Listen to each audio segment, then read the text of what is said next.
Well, the outcomes of entrepreneurial strategic planning, the one I mentioned earlier, is a sharpened focus because it will enable you to expand your most effective programs, selectively add new ones, but only if you, and my friends tell me don't use that four-letter word kill, so we talk about learning how to productively dispose of peripheral programs. Either finding a home in other nonprofits for them, if there's still a social need for them, or if there is no longer a community need, letting them die a natural death. That's the first thing that happens. Second thing that happens is, if you do the first, is you have a larger impact, which sounds counterintuitive because you have fewer programs, but it isn't. Because what you're doing is, with your greater focus, you're penetrating more deeply into that area of need. You're developing new positioning strategies and marketing plans. You may even have the time and the energy and the resources to start a business venture. If you do all that kind of stuff, you're going to be revitalizing your culture while you're doing it. And people are going to be coming and going and buying into the new world. And there's one more thing before we even get to the money.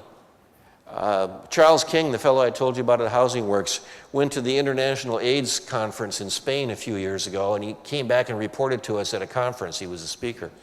He said it was an amazing conference because there were hundreds of us from all over the world, and we'd go into one room and we'd get all excited about the wonderful things that were happening to try to address this plague, and we'd go into the next room and we'd come out in tears because we had so far to go and so little was being done. There were a lot of hugs, he said, shared. He said, one thing we learned is if we're going to address this plague, it's not going to be government that leads the way. And it's not going to be corporations that lead the way. It's going to have to be civil society, NGOs, nonprofits, and the rest. And then he stopped us cold, as he said. How, if we are dependent for our very existence on grants and subsidies from corporations and the government, how can we speak truth to power? We all try to do it, but we bite our tongues. But if we have our own money that we've earned, and we know how to spend it down at the street level, we can speak truth to power. And then the money, increasing financial self-sufficiency, but let's be real about this. I believe everybody here, as I said before, can make incremental gains, covering a greater percentage of your costs through earned revenue almost right away, if you put on the new set of lenses, and if you're the kind of leaders that can take your people from one paradigm to another. If you want to go further, some nonprofits can get close to break even through a primary dependence on earned revenue, but it's going to take longer. And a few can actually run successful social enterprises. And this isn't just Jerr saying 7 to 10 years. MIT did a study of 814,000 small businesses and tracked them for 10 years, and they found that significant revenue did not flow until the 7th year, and it wasn't even the same business anymore. The entire product or service line had changed at least 100% at least once during the first 7 years. Which is why the social enterprise that stands alone and makes profits is the one that people like to talk about, but here it's the one in the middle that we should be aiming at.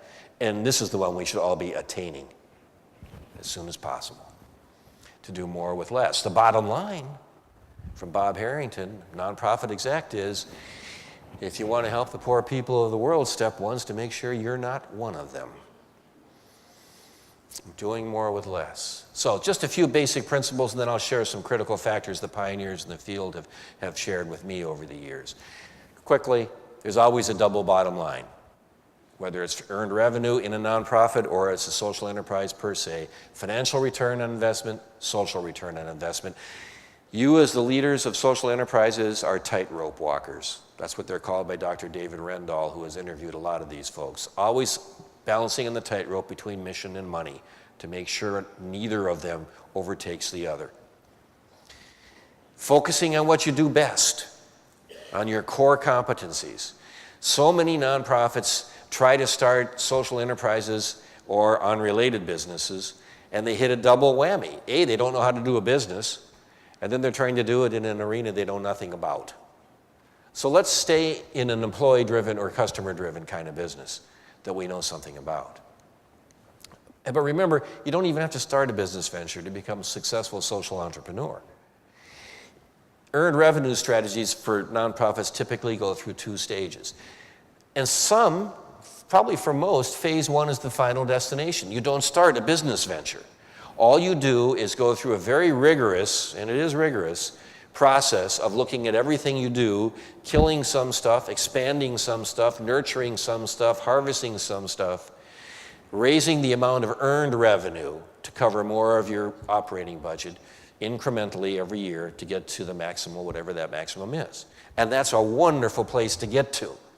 Some of you might find that you've got something that the market wants and wants badly. And then you move into the second stage. Because phase 1 is you come to a place like this to look at the pros and cons of this stuff. Then you'll maybe do some risk analysis, do your planning, and start generating earned revenue. Some of you may do feasibility studies, develop a business. If it works, expand it once. If it works twice, expand it 10 times. And we've seen examples of all of that. Fourth principle I mentioned before, if you do start a business, the greater your chances of success will be if you separate it from the parent nonprofit after you incubate it for a little while. That could mean a different structure, different types of staff, different compensation levels, operating in a skunk works, having a different name for branding purposes. The point is not to burnish your nonprofit. The point is to create a social enterprise that addresses a social need successfully and grow that business. And you don't want to take the profits out of that social enterprise and send it back to support your nonprofit. Don't go into social enterprise thinking you're going to generate extra money to support your nonprofit. That's the wrong reason.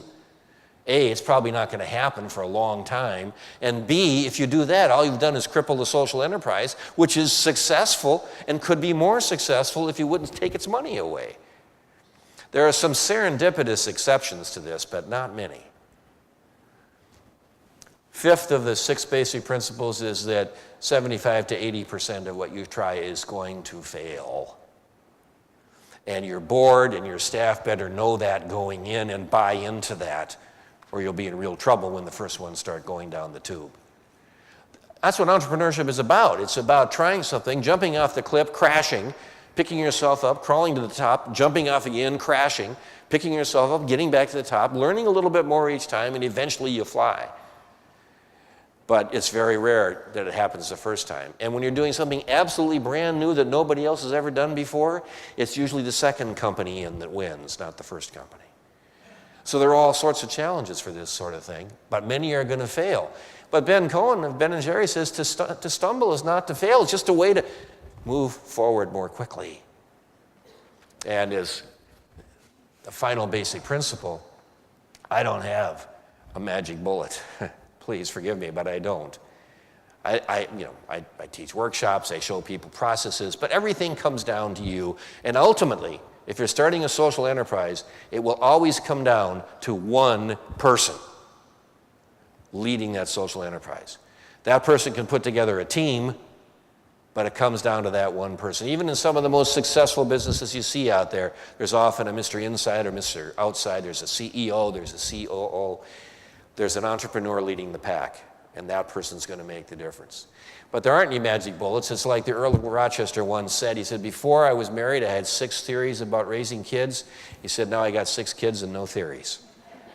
And you're going to invent it yourself. It's going to work for you, and it's going to be different from the way it worked for everybody else. There are no rules, folks. So lastly, I've been, as I said, very, very benefited over the years because the leaders in the field have been giving me advice, and I'd like to pass it along to you. I'll do it very quickly. Everybody who comes up with a business idea thinks they've got the greatest idea in the world. I know my 3 friends and I did back in the mid-'70s. We got into a closed loop of excitement about our idea. We sold our houses in Minnesota. We packaged everything up. We moved to California to start the business. And while we were doing this, we had 2 friends who already ran successful small businesses. And while we were doing this, they were rolling their eyes. They knew we didn't have a very good idea.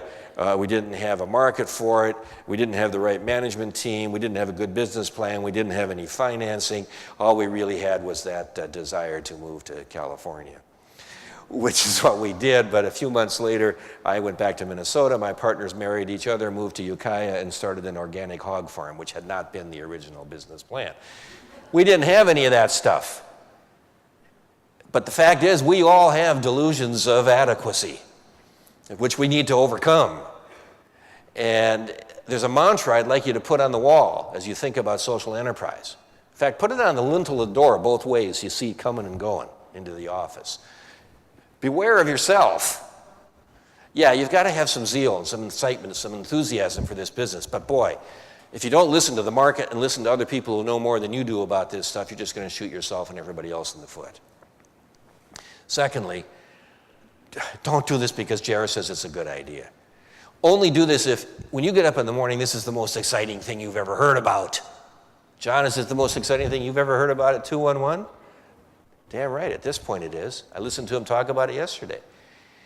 If it's not, and you pretend that it is, everybody else is going to know, and that's going to be pretty embarrassing for you on both the candor and the passion sides.